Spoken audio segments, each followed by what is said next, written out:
If you enjoy the presence of the Creator, worshiping with saxophone and walking in Torah, then join me as we journey through Beresheet to Debarim, Genesis to Deuteronomy.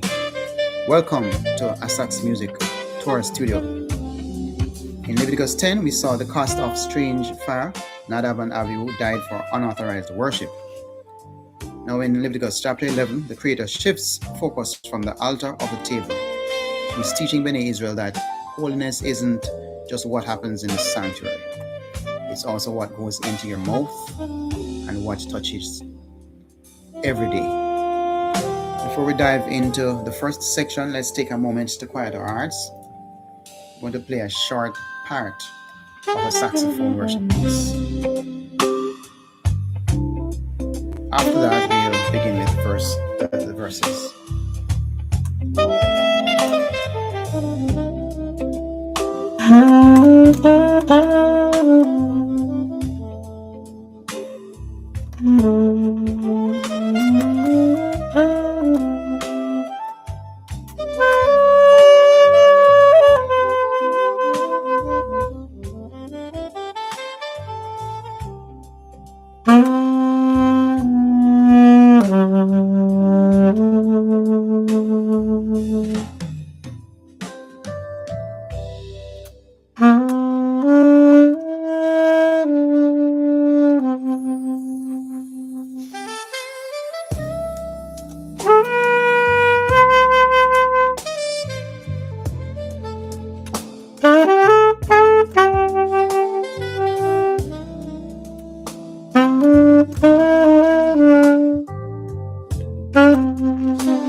That's a beautiful saxophone worship piece. And we should take some more time to listen to it. Alright, so we're going to go into Leviticus chapter 11, verses 1 through to 8.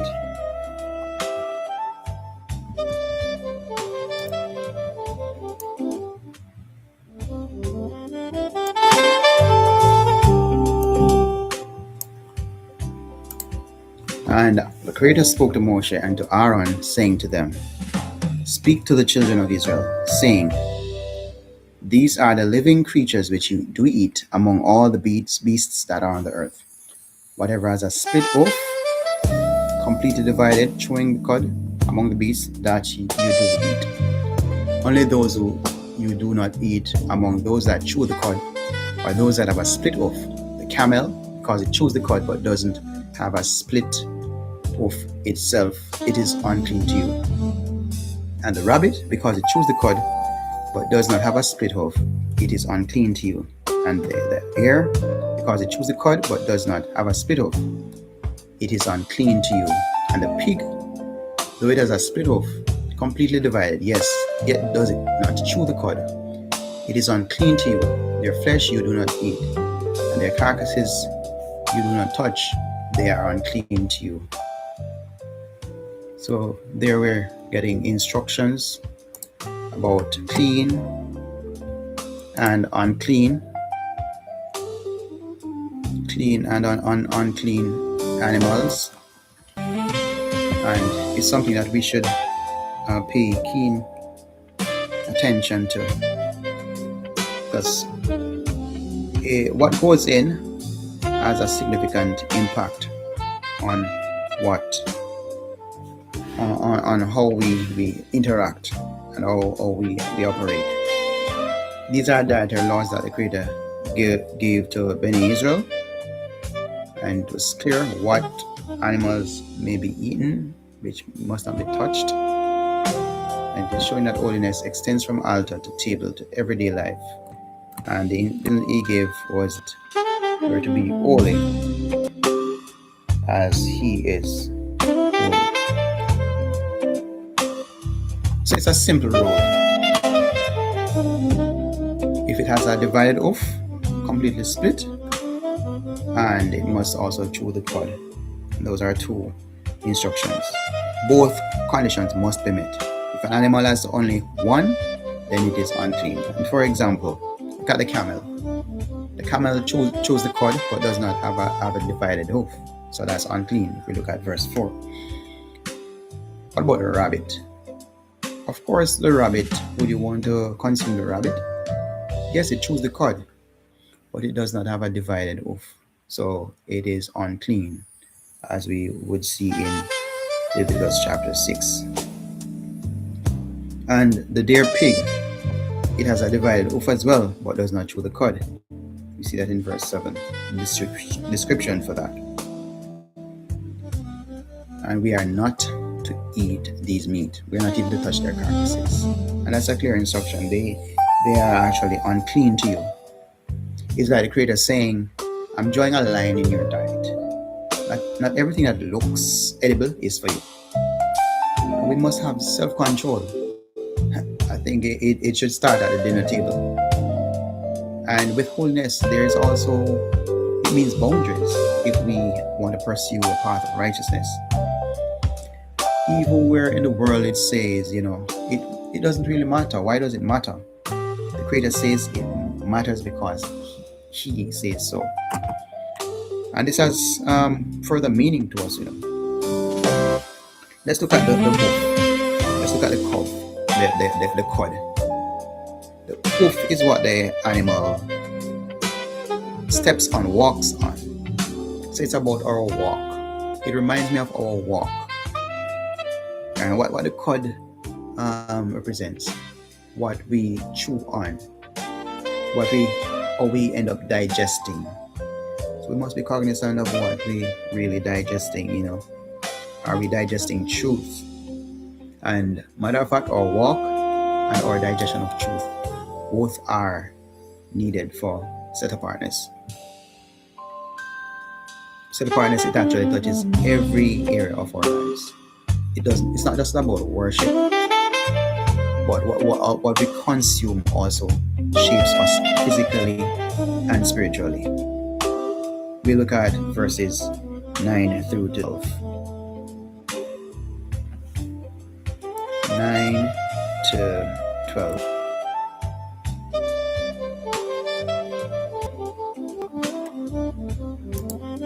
Says, these you do not eat of all that are in the waters. Anyone that has fins and scales in the waters, in the seas or in the rivers, that you do not. But all that have not fins and scales in the seas and in rivers, all that move in the waters, or any living being which is in the waters, they are an abomination to you. They are an abomination to you. Of their flesh you do not eat, and their carcasses you abominate. All that have not fins or scales in the waters are an abomination to you. So the instructions are clear there. What is an abomination and what is not an abomination. So what we have to pay keen attention to ensure that we are on the right side. They are clean water creatures. Right, water is important. whether it's sea or whether it's river, you can eat anything that has both fins and scales. Anything that in the water that doesn't have fins and scales, those are detestable to you. You must not eat their meat. You must not regard their carcasses as detestable. We think about salmon, we think about trout and tilapia, shellfish, crab and lobster, and octopus, squid, eels. These are all unclean. It would be nice if we got an explanation why, but the Creator doesn't really give an explanation as to why. He just said, this is the line. Trusting Him when we don't understand the reason is part of holiness. But when you study the fish, the fins and the scales, I think it helps them to move and it helps to protect them. And that's how they are defined, in terms of moving forward. And there's scavengers in the water, right? So we have to understand that these are there to protect them. The word in the text actually mentions detestable. And it shows that these are not just rules from the Creator, but there's a deeper design for what is acceptable to Him. All right, let's read verses 13 through to 23. And it says, and these do not abominate among the birds. They are not eaten. They are an abomination, the eagle and the vulture and the black vulture, and the auk and the falcon after its kind, every raven after its kind, and the ostrich and the night hawk and the seagull and the auk after its kind, and the little owl and the fisher owl and the great owl, and the white owl and the pelican and the carrion vulture and the stork, the heron after its kind, and the hoopoe and the bat. All flying insects that creep on all fours is an abomination to you. Only these you do eat of every flying insect that creeps on all fours, those which have jointed legs above their feet, with which to leap on the earth. These of them you do eat: the Arabic locust after its kind, the solam locust after its kind, and the argal locust after its kind, and the agab locust after its kind. But all other insects which have 4 feet are an abomination to you. And that's some clear instructions we are receiving, what we can eat. And these are talking about we may eat. There are some clean animals. On the land you have what's divided up, the hoof and the cod, and in the water what has fins and scales. And of course there are locusts and crickets. They have jointed legs for hopping. So why not the ones that do not hop? We're looking at the birds now, unclean birds and the insects, right? It's mainly the birds of that prey and the scavengers. And the word detestable is mentioned again. All flying insects that walk on all fours are detestable to you. But there was an exception, and that is for the locusts, the crickets, the grasshoppers. All other winged insects that walk on all fours are unclean. When you notice, there are some insects that hop upward. They lift off the ground, towards heaven. And you notice the ones that are unclean, they crawl mainly low. And that's a picture. What rises upward versus what stays in the dust. And these are small categories, and the Creator is actually teaching us through these matters. We should be moving upwards towards Him, not crawling in the dirt. And it's unfortunate that some of us still are settled in the dirt. The children of Israel, Benei Yisrael, are called to life. Right? We are called to rise above the earthly limitations and towards clean movement. And I don't think that is something hard for us to do, right? Especially knowing that we are doing it in honor of our Creator's instructions. Birds that are prey, you can understand, they feed on death and violence, symbolically opposing the life-giving character of the Creator. The other day I saw chicken, and there are chickens that you see a dead chicken and they eat a dead chicken. And I'm just wondering, how is it that these animals consume on dead animal after its kind? That should actually make suggestions to us as to what is clean and what is unclean. Locusts are clean though, but other insects are unclean.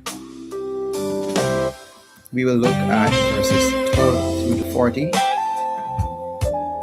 We have highlighted the camel, the rabbit, the pig, shellfish, birds of the prey, and swarming things. We're going to move to verses 24 through to 40. Let's read this together.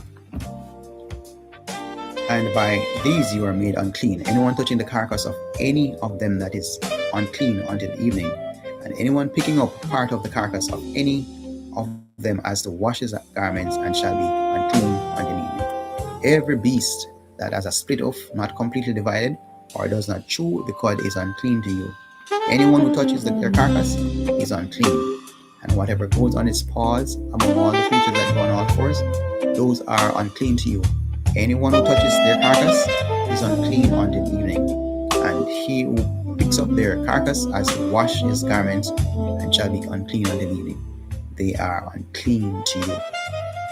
And these are unclean to you among the creeping creatures that creep on the earth, the mole and the mouse and the tortoise after its kind, and the gecko and the land crocodile, and the sand reptile, and the sand lizard, and the chameleon.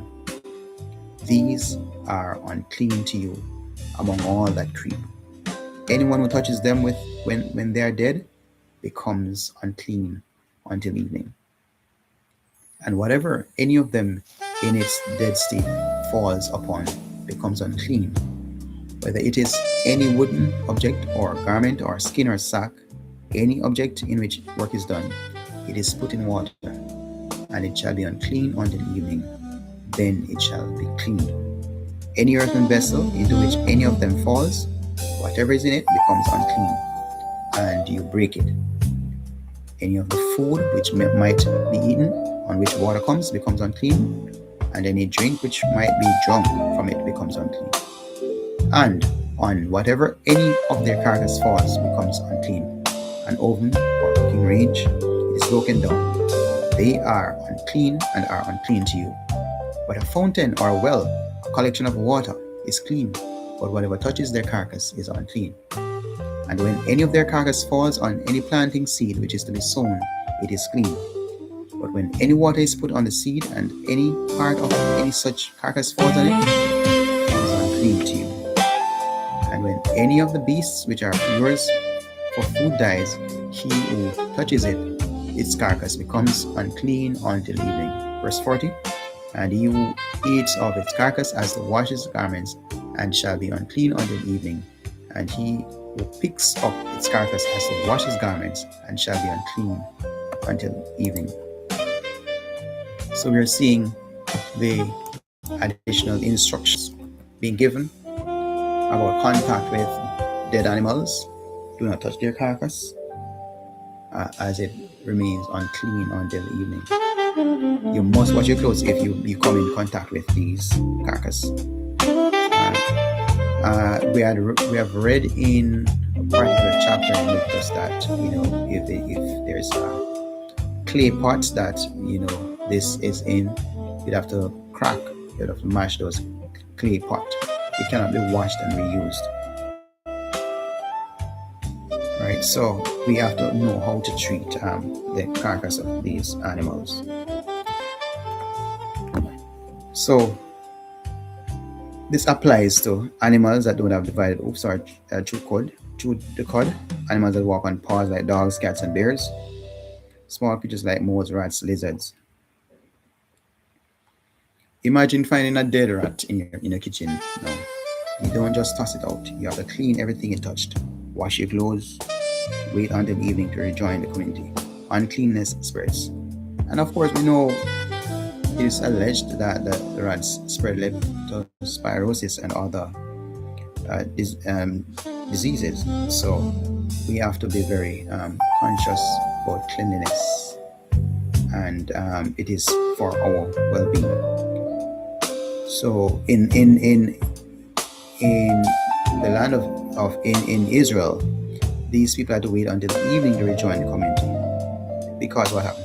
The uncleanness, it actually spreads, So it's not just you alone unclean, you have to be caring for those who are around you as well.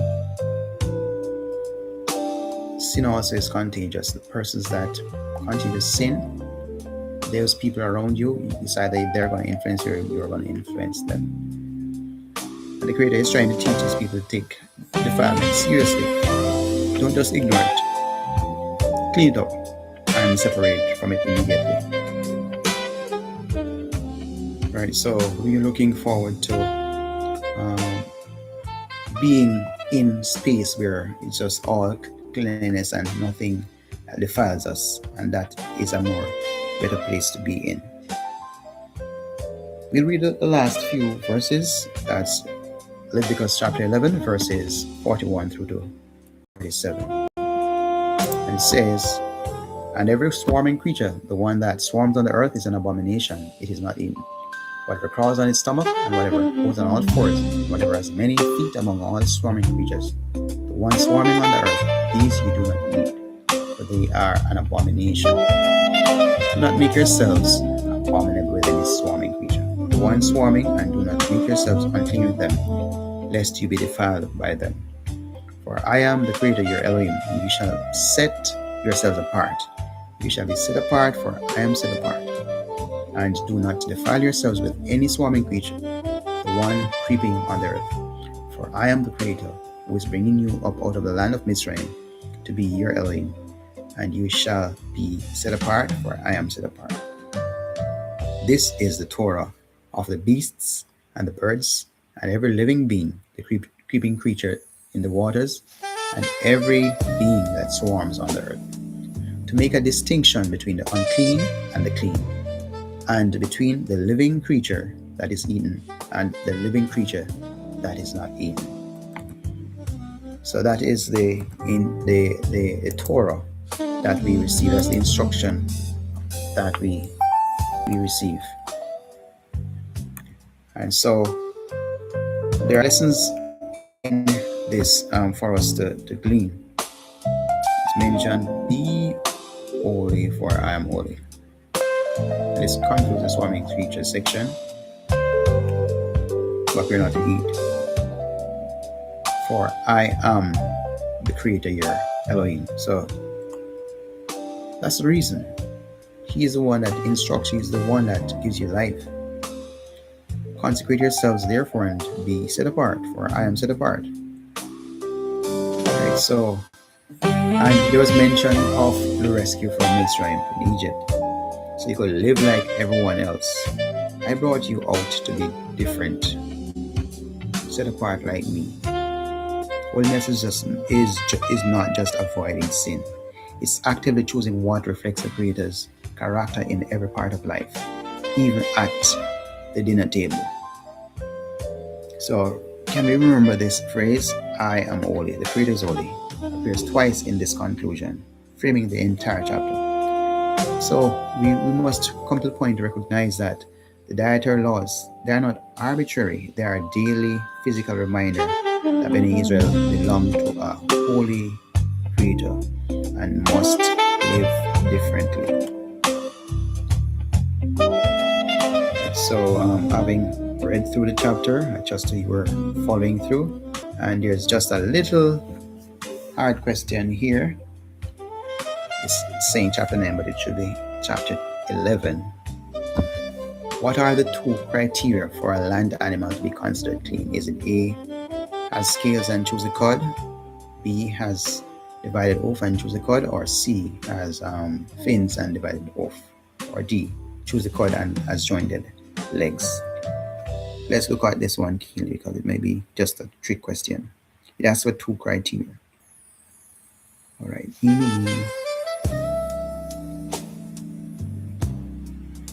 For land animals, so it couldn't be C because C is dealing with fins.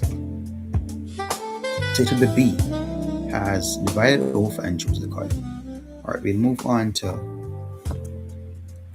and the reference for this answer, Leviticus 7 verse 3, Creator commanded that clean land animals must have both a completely divided hoof and throat cord. Missing either one makes the animal unclean. Alright, so we're going to the next question, which is, why are locusts considered clean while other insects are unclean? A, they live longer, they have jointed legs for hopping upward, they are larger, they taste better. Alright, I do not know the taste, but the answer for this one is they have jointed legs for hopping upward. And that's usually the third one. I'm not sure the answer, but I'll read the question. According to Leviticus 11:44-45, what is the theological reason for the dietary laws? Is it health benefits, cultural tradition, to be holy because great is holy, or to avoid diseases? That is for us to answer.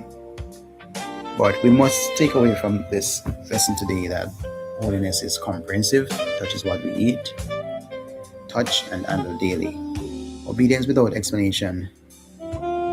Trust the Creator even when He doesn't explain why. And that's what we are called to do. And there is the distinctions, the train discernment. And we'll learn about clean versus unclean, and that will actually help to build our spiritual muscle. So I'll leave us with be holy, for I am holy. Redemption from Egypt was for a purpose, to be set apart for our Creator. So we have covered much. The Creator doesn't just care about worship on special days. He cares about what you eat, what you touch, and how you can handle everyday life. In the next chapter, we'll see how the Creator brings holiness into the most intimate areas of life. That is, regarding childbirth and physical health. That's in chapter 12. For now, let's close this time with more of the saxophone worship piece.